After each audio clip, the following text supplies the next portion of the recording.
be seated. So we had a wonderful introduction already to Ecclesiastes, and now we continue in the third chapter, just following that whole sequence of a time for this, a time for that. So listen now from Ecclesiastes chapter 3, verses 9 through 17. What gain have the workers from their toil?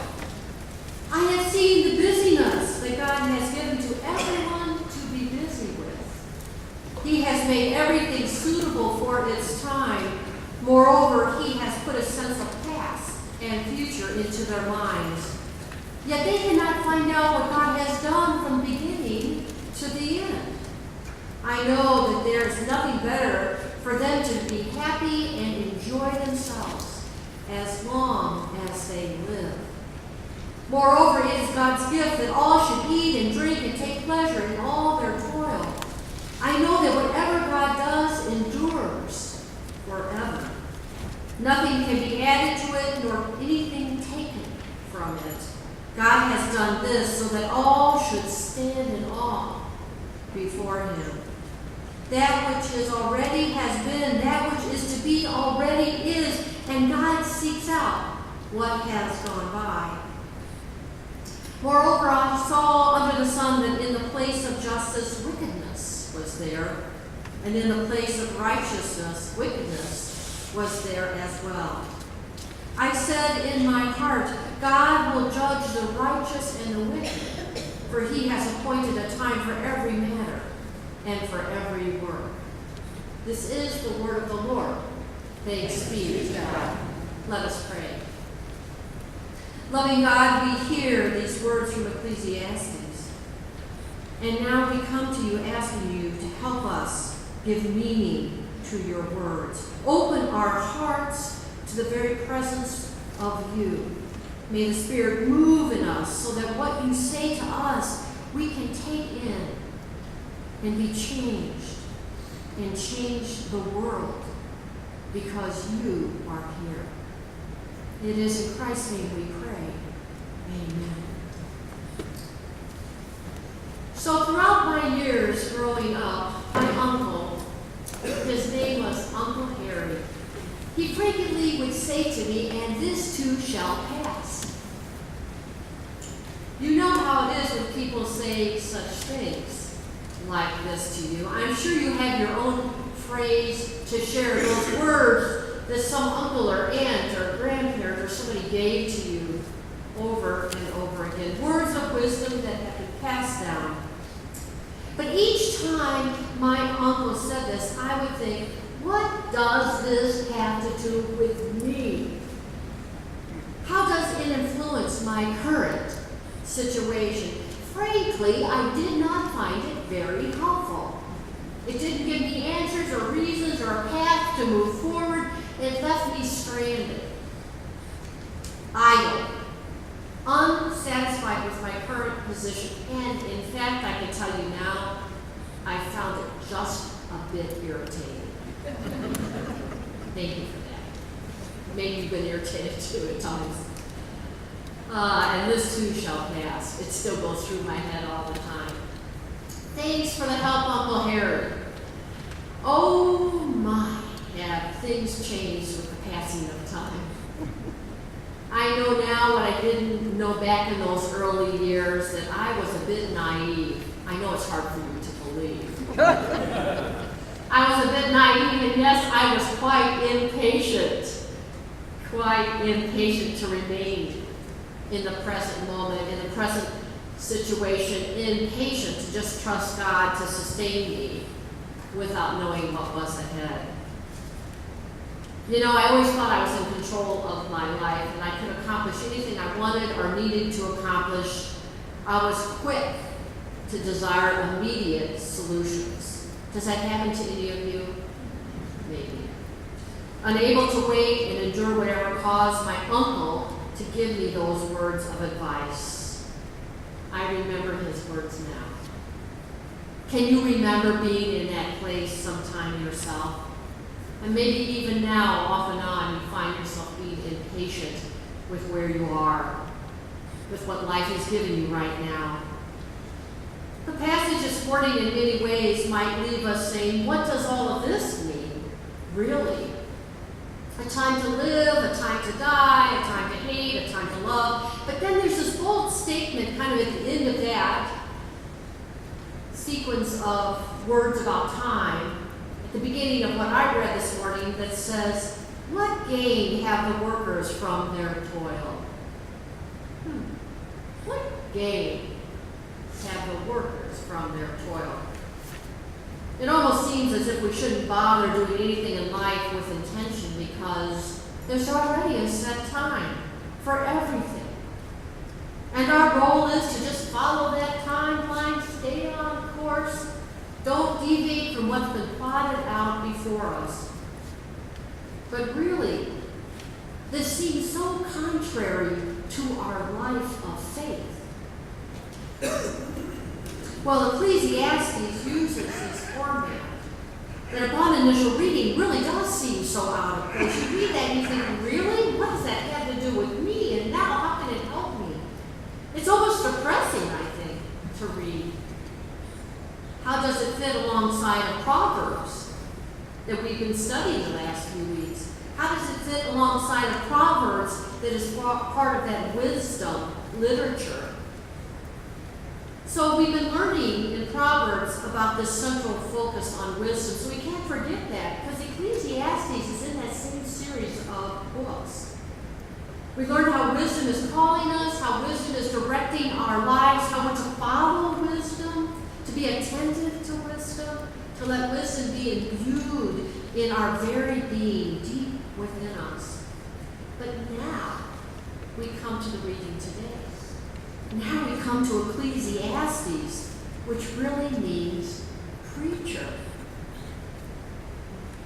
And wisdom seems absent, or at least not directly visible. This tells me that we must search beyond the words preached to find out what wisdom is saying about God's plan for our lives. Ecclesiastes, in a broader perspective, is really a book about futility of all efforts. And that's the theme that is without the book of Ecclesiastes. All of life is meaningless. Endeavors are ineffective. Again, as I already said, why bother? But underneath what surfaces in Ecclesiastes is a reality of what life would be like without wisdom. Without wisdom to give us patience to tolerate the unanswerable questions. Wisdom that gives us the fortitude to wait and endure difficult times. Without wisdom to have the patience to accept each season of life as it unfolds. And without wisdom to trust that God's timing is always perfect and God is always present. Ecclesiastes tells us how much we need wisdom every day, every moment of our life. And wisdom helps us to fill in the gaps between the past and the present and gives us hope about the future without getting bogged down in the present day. And yes, we can get bogged down. It doesn't mean we lack faith. It doesn't mean something's wrong with us. It is life. Sometimes our present work is repetitive. And so often we don't see what the work we accomplish now will really make a difference in the future. Wisdom helps us fight the futility of life mentality that we so often experience and that we can so easily slip into, that reminds us that our lives have meaning and purpose, that we are to live faithfully right now in the present and current place where we are. And wisdom, we remember, was with God since the beginning of creation. Wisdom reminds us of our unending connection to God, our Creator, who puts the passing of time and the busyness of life in sequence and order. So when I think back to my Uncle Harry, I want to tell you a little bit more about his life story. So you along with me can understand how his saying, "and this too shall pass," gives understanding to his frequently quoted saying that he gave to me and to others, and to our reading this morning. My uncle went off to serve in World War II, leaving behind a young bride. I think they were married right before he left, matter of fact. But while over in Germany, his young bride divorced him. And he never even was there when the divorce was final. He was in Germany fighting the war. She had become interested in somebody else, and after serving his military time faithfully, he returned home to Illinois to a job as a postal worker, and also to help work on the farm of my grandparents. I never asked him about this time in his life, but I know from stories that it was a difficult time for him. For many years, there was never another love in his life. I know he felt alone, maybe even lost for a while.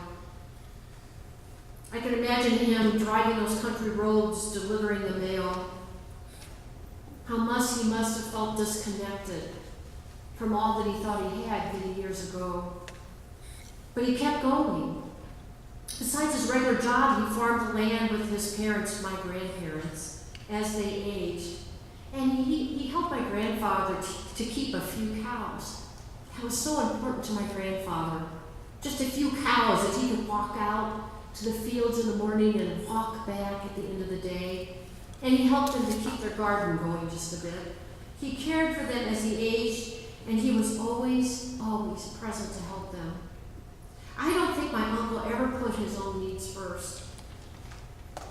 And then, out of nowhere, he met this wonderful person. And I kept hearing these little stories on the side, but not directly, about why he was meeting somewhere else. He'd leave town for a little bit.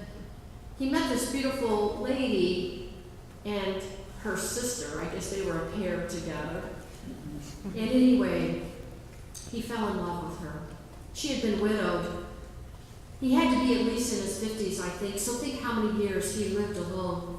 He reconnected with the church through her, and he had many, many happy years, beginning in his 50s.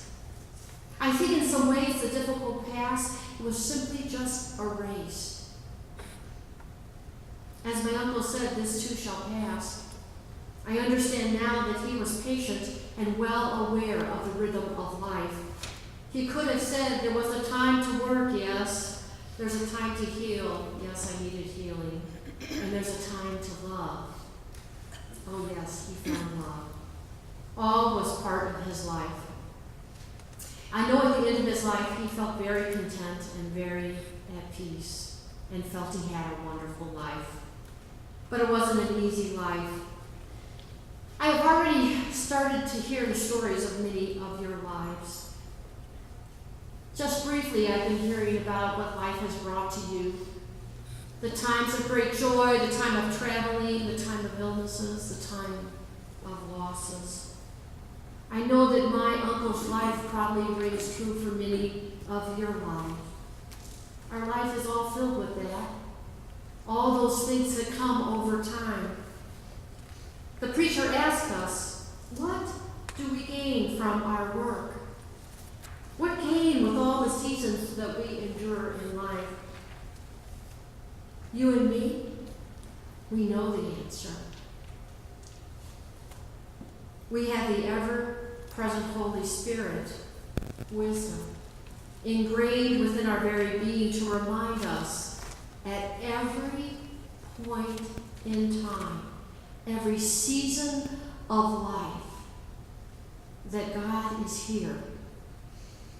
It is not the work we do that gives meaning to our lives. Oh yes, you can say you did this, and I did this, and we did this. It is not the work that gives meaning to our lives. It is God who gives meaning to our lives. It is not what we do or what we accomplish.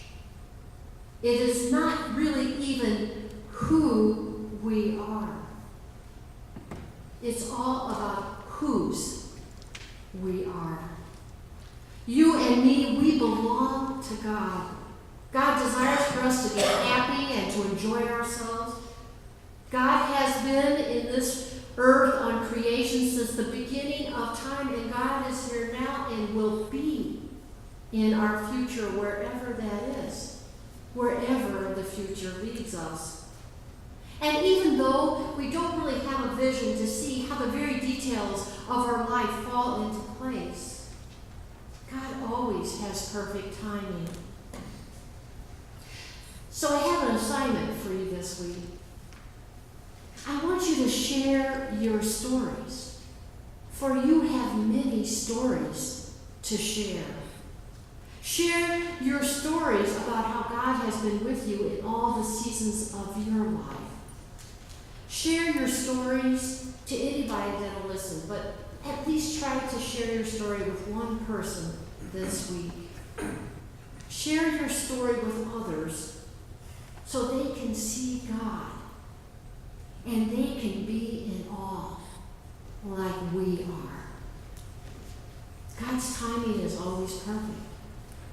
Thanks be to God. Amen.